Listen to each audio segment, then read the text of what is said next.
The movie begins with a girl named Paimele, and she tells Mark to close the wardrobe because the ghost comes out at night. Her sister tells her that their dad always does that, so they close the wardrobe with a chair. She follows their advice and even puts a teddy bear as a guard.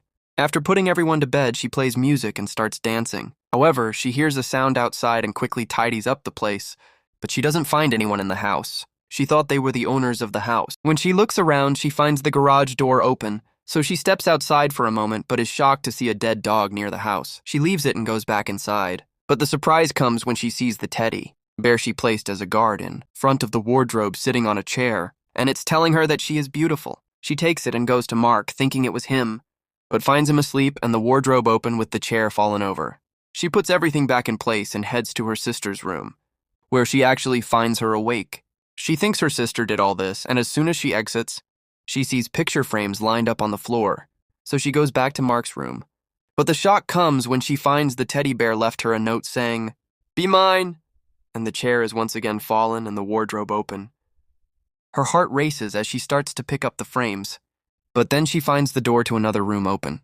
She steps out and calls for the owners of the house, not noticing someone passing behind her. But she hears a sound in Maria's room. When she enters, she finds another note that says, "Forever." She walks away shaking the phone, but the cord is cut. Suddenly, the television turns on by itself, and as she approaches it, she sees a video of a person wearing a mask who has the last note. Suddenly, that person appears behind her, and you realize what fate awaits her. After a long time, we see a woman named Dee in the street, startled by her friend who is filming her. He's a filming enthusiast walking around with the camera everywhere. It turns out he's her boyfriend, and he greets her. He leaves them and walks away. Later, we find that Dee was studying abroad, and the doctor asks her what major she chose. She tells him criminal science and takes her dad's medication before leaving. At the same time, we see an officer in front of his door picking up the newspaper. But he notices a small box and realizes that someone has left it for him. When he opens it, he finds a remote control. Meanwhile, a woman takes 2 cups of coffee and goes to her friend Hadi, who is very happy to see her. They talk for a while and reminisce about old memories. She suggests that they should stay up late like they used to, but Hadi regrets that she can't because she's working for the officer, babysitting his children since, as you know, I told you before that it's been a while since his wife passed away, and I go once a week. Honestly, I'm hoping he'll feel compassion for me and realize that I love him. After finishing her visit with Hadi, she returns home, and her mother is very happy to see her.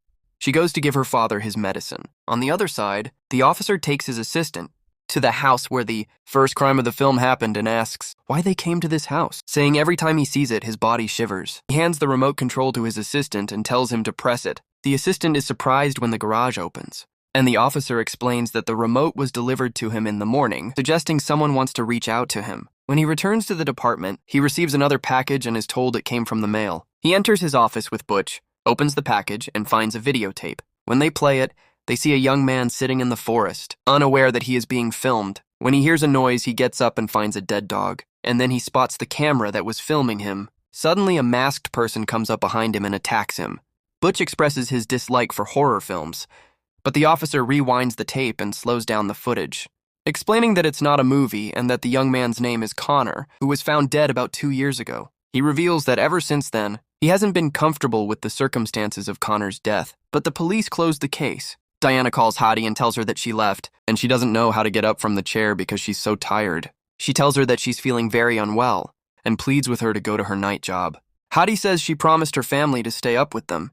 Diana tells her she's not comfortable with anyone else, and after many attempts, Hadi agrees. Meanwhile, the officer and Butch are in the car, contemplating who is sending these items when they encounter a policewoman, who informs them she found a dead dog. Butch realizes this is probably a clue. When the officer asks about the clue, she misunderstands. Butch heads to the place where Connor was killed and finds a third box with another tape showing Emily in the house where she died, leading him to notice a car parked nearby. Butch recognizes the car, suspecting the owner doesn't live in that area. Meanwhile, Diana arrives at the officer's house and meets his son, Max. They chat while the officer, Shad, becomes suspicious of Butch due to the camera, but doesn't understand what's going on. He demands to leave, only to be told he's accused of Emily's murder, which shocks him. Diana becomes friends with Max, who shows her the house, and she discovers items belonging to the officer who died in an incident. She learns that he always kept his office locked because of weapons, while the officer's room is also locked. After that, Dee enters Max's room and shows him his walkie-talkie, which he uses to talk to his dad when he gets home from work. The officer in the precinct is sure that Chad is the killer, but Butch tells him there's no evidence against him and they have to let him go, especially since the camera footage is different from what was sent to him, and Chad only films his friends and family.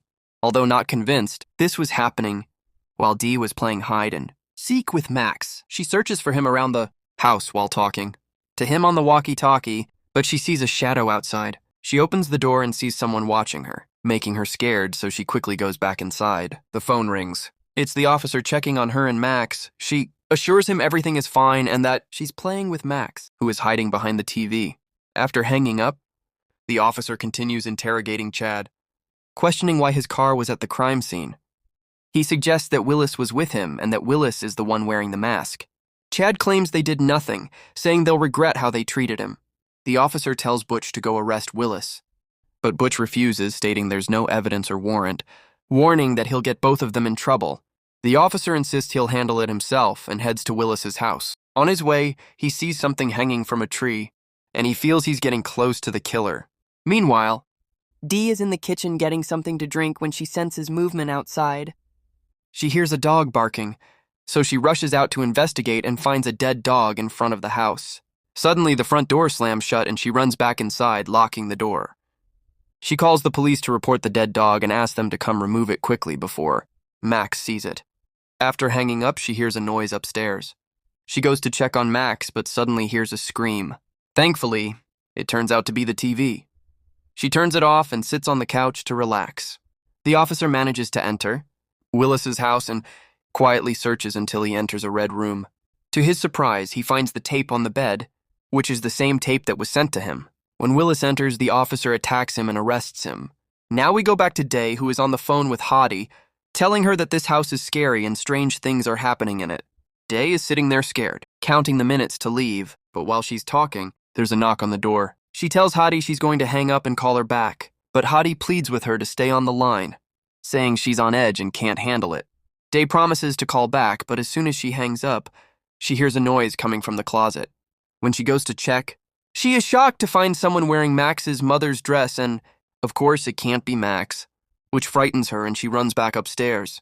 She keeps trying to call Hottie, but she doesn't answer. So she leaves a message saying she's scared and that she doesn't think she can continue with this job. She goes to Max and finds him sleeping. She tells him if he's the one doing this, he and Hottie should let her know, but he doesn't respond. She leaves and is surprised to find the officer's room, which she didn't want to open when she first arrived, wide open. She quietly enters and calls out for the officer, but he's not in the room either. Suddenly she hears a sound outside. When she goes out, she finds a newspaper clipping about Max's mother's incident, and now she needs to make a decision and escape immediately. But then she hears glass breaking and worries about Max, so she goes back upstairs only to find that the glass was broken in the officer's office. She also sees photos of Emily's crime and starts to cry. However, she hears someone running, so she runs down and calls the police, looking around terrified.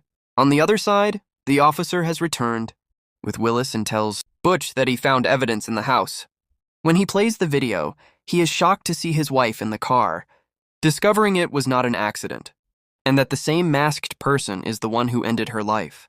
He breaks down as Willis enters. The officer tells Butch to go outside, grabs him and says to tell the truth, at which point he learns that someone sent him that tape and instructed him to deliver it to the officer. At the same time, a report comes in about a problem at a store, and the police quickly move in that direction.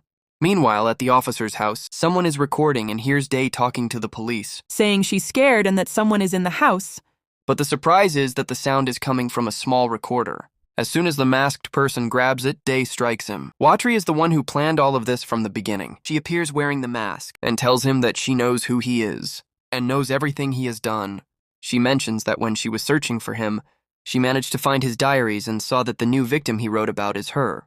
Here comes the surprise. It turns out that the masked figure is Liz, the police officer. She was dazed and unable to move as Liz continues her speech in the video, telling her that she has been planning this for a long time and that she put something in Hottie's coffee so that he couldn't go to work.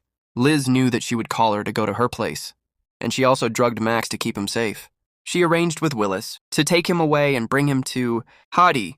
Liz was acting out everything that happened, while she was alone at home. She tells Liz that she knows all her tricks and placed a mannequin in place of Max. She also says that she knows all of Liz's tricks, the first being that she kills any dog. And then she starts to change the locations of things in the house to terrify the one she is going to eliminate first.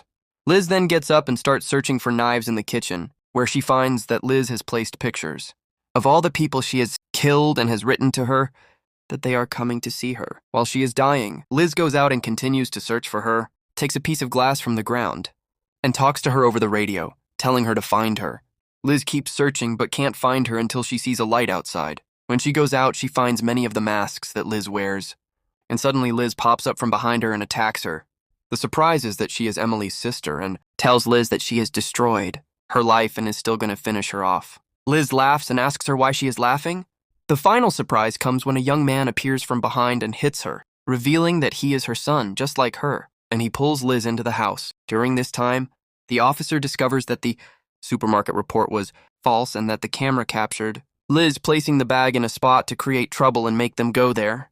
The officer is puzzled and calls her, and when he finds she is not answering, he gets worried and heads over to the house. Meanwhile, Shaddy is trying to treat Liz's wound, and she tells him to let Liz know that she saw her at her sister's funeral and became suspicious of her, and since then, she has been watching her. Shad is in pain and wraps the wound, telling her that the police sent an officer to his house, but he dealt with him. He insists that they need to leave immediately.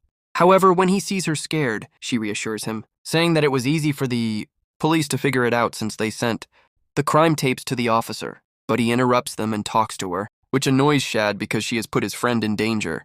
He tells her that this will make him want to kill her. He takes the device from her, thinking it was a walkie-talkie, and just as he's about to leave, Liz wakes up devastated and hits her. After a while, she realizes she's tied up and sees a video of her sister Emily being filmed by Liz. Liz tells her she's confident that she didn't report to the police and thought she would finish her off on her own. She describes how she dealt with her sister, then puts on a mask to finish her off. But the officer arrives and saves her. He learns from her that his son is safe and heads toward Liz, taking off her mask, and of course, he is shocked to find out that she is the one responsible. When she tried to pretend to be innocent and blamed her for being the killer, he didn't buy it. So she grabs a knife and tells him that she dealt with his wife and is about to come after him next. She declares that it's all over for them. Liz admits to the officer that she was the one sending him the tapes, and he unties her, telling her he will report it. But she says she doesn't want to get involved in discussions. He convinces himself with Maha's words, stating that tomorrow he will report her as missing. He actually takes the police to her house, where they find Shad's body with evidence proving that she was the one who had them all wrapped around her finger. Later, they hold a memorial for her sister and the officer and everyone that Liz killed after they got their justice. Here we are at the end of the film. Thank you for watching, and don't forget to like it. Please let me know your opinion in the comments. And if you haven't subscribed yet, please do, and activate the notification bell to get all the latest updates.